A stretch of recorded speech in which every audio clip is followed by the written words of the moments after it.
Hoy veremos cómo actualizar la aplicación de TikTok correctamente. Y para esto lo primero que vamos a hacer es que nos vamos a dirigir a nuestra tienda de aplicaciones. En este caso me encuentro en un dispositivo iPhone, así que ingresaré en la App Store, pero si te encuentras en un dispositivo Android vas a ingresar en la Play Store. Una vez que te encuentres dentro de la tienda te vas a venir a la barra de búsqueda y vamos a buscar la aplicación de TikTok. En este caso acá la tenemos, vamos a ingresar en ella y si te fijas acá aparece el botón de actualizar.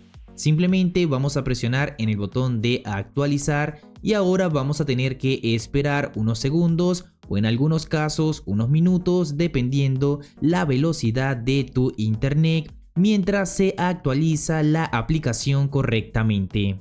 Y una vez que la aplicación se haya actualizado ya vamos a poder ingresar nuevamente sin ningún tipo de problema. Y lo mejor de todo es que ahora vamos a tener la última actualización de la aplicación. Y esto ha sido todo por este video, espero que te haya servido. Si fue así, apóyame dejando tu gran like y suscribiéndote al canal. Sin más nada que decir, nos vemos en la próxima.